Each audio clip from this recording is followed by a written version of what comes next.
Assalamualaikum warahmatullahi wabarakatuh. Pada kesempatan kali ini, saya Alia Syiful Faizah akan membahas tentang media relation untuk menjaga reputasi dan pemulihan krisis. Dalam dunia saat ini, terutama di era digital, reputasi sebuah organisasi menjadi sangat rentan. Informasi dapat menyebar dengan cepat melalui media sosial, sehingga kesalahan kecil sekalipun bisa berkembang menjadi krisis yang sangat besar. Oleh karena itu, peran public relation atau PR tidak hanya sekedar menyampaikan informasi, tetapi juga mampu mengelola komunikasi secara strategis, menjaga hubungan dengan publik, serta menangani krisis dengan tepat. Materi ini akan membahas 3 hal utama, yaitu yang pertama, proaktif public relation, yang kedua, strategi komunikasi responsif, dan yang terakhir adalah cara mengukur dan memulihkan reputasi saat krisis.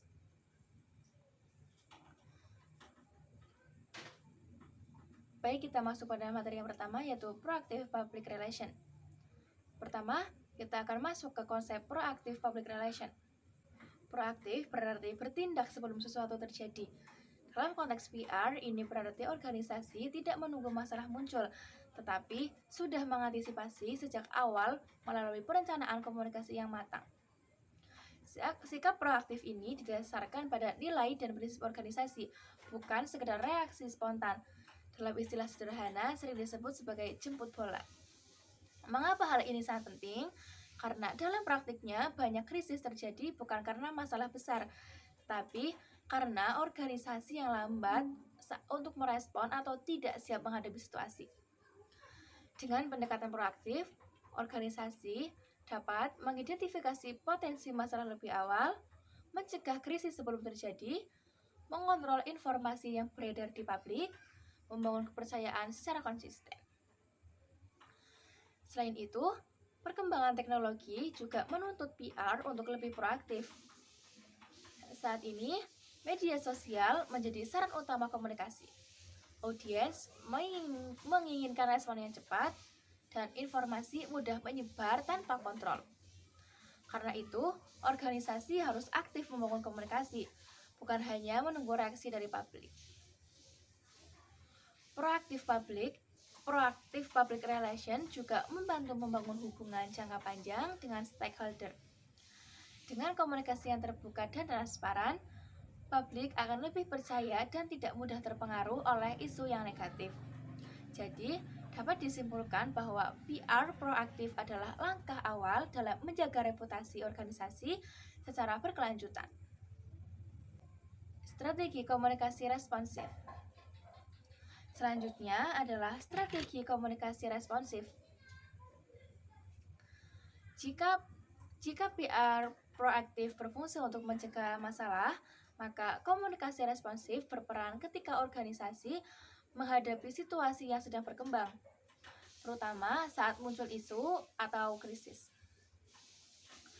Komunikasi responsif berarti organisasi mampu memberikan respon yang cepat, yang tepat, dan sesuai dengan kondisi. Dalam praktiknya, ada beberapa elemen penting dalam komunikasi responsif, yaitu yang pertama adalah memahami audiens dengan cara mengetahui kebutuhan dan karakteristik mereka. Yang kedua, mendengarkan secara aktif, yaitu memperhatikan kritik, saran, dan opini publik. Yang ketiga, memberikan respon tepat waktu, yaitu tidak menunda komunikasi. Yang keempat, interaksi yang dinamis, yaitu komunikasi dua arah. Yang kelima, membangun kepercayaan, yaitu melalui konsistensi dan kejujuran. Dalam era digital, keterlambatan respon bisa berdampak besar. Misalnya, jika sebuah isu viral di media sosial dan organisasi tidak segera memberikan klarifikasi, maka publik akan membentuk opini sendiri yang belum tentu benar. Sebaliknya, jika organisasi cepat dan transparan dalam merespons, maka kepercayaan publik bisa tetap terjaga, bahkan bisa meningkat. Bagi praktisi PR, kemampuan komunikasi responsif sangat penting karena mereka menjadi penghubung antara organisasi dengan publik, dengan media, dan stakeholder lainnya. Dengan strategi ini, organisasi tidak hanya mampu menghadapi krisis, tetapi juga mampu memperkuat hubungan dengan audiens. Yang ketiga, materi yang ketiga yaitu reputasi, citra, dan krisis. Selanjutnya kita akan membahas tentang reputasi, citra, dan krisis. Yang pertama, kita perlu dibedakan antara citra dan reputasi. Citra adalah gambaran yang sengaja dibentuk oleh organisasi, sedangkan reputasi adalah penilaian nyata dari publik. Citra bisa dibuat dengan cara melalui branding atau iklan, namun reputasi membutuhkan waktu lama karena terbentuk dari pengalaman dan konsistensi tindakan organisasi. Artinya, reputasi adalah hasil jangka panjang dari citra yang dibangun. Kemudian kita masuk ke konsep krisis. Krisis adalah kondisi yang mengancam organisasi seperti skandal, kecelakaan, konflik internal, dan masalah keuangan.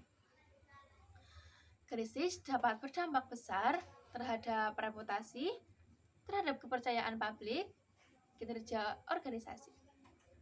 Karena itu, krisis harus dikelola dengan baik agar tidak merusak reputasi secara permanen. Selanjutnya adalah mengukur reputasi selama krisis. Saat krisis terjadi, organisasi perlu mengetahui sejauh mana dampak terhadap reputasi. Beberapa cara yang dapat dilakukan antara lain 1. Survei opini publik untuk mengetahui pandangan masyarakat. Yang kedua, analisis media sosial, yaitu untuk melihat sentimen publik, positif atau negatif. Yang ketiga, evaluasi respon organisasi, yaitu menilai apakah langkah-langkah yang diambil sudah efektif. Yang keempat, evaluasi stakeholder, yaitu mengukur tingkat kepercayaan dari pihak terkait. Yang kelima adalah kinerja keuangan, yaitu melihat dampak terhadap penjualan atau nilai perusahaan. Dengan data tersebut, organisasi dapat memahami kondisi reputasinya secara objektif. Materi berikutnya adalah strategi pemulihan reputasi. Setelah mengetahui dampaknya, langkah berikutnya adalah pemulihan reputasi. Strategi yang dapat dilakukan antara lain 1. Mengakui kesalahan jika memang terjadi. Yang kedua, memperbaiki komunikasi dengan publik. Yang ketiga, bersikap transparan dan terbuka. Yang keempat, menunjukkan tindakan nyata untuk perbaikan. Pemulihan reputasi tidak bisa dilakukan secara instan, dibutuhkan waktu, konsistensi, dan komitmen untuk mengembalikan kepercayaan publik. Sebagai penutup, dapat disimpulkan bahwa public relation harus bersifat proaktif dalam mencegah krisis. Strategi komunikasi responsif sangat penting dalam menghadapi situasi yang berkembang. Reputasi adalah aset jangka panjang yang harus dijaga. Krisis bukan hanya ancaman, tetapi juga peluang untuk memperbaiki kepercayaan publik. Dengan menggabungkan PR proaktif dan komunikasi responsif, organisasi dapat menjaga reputasi sekaligus pulih dengan lebih cepat saat menghadapi krisis. Sekian penjelasan dari saya, kurang lebihnya mohon maaf. Wassalamualaikum warahmatullahi wabarakatuh.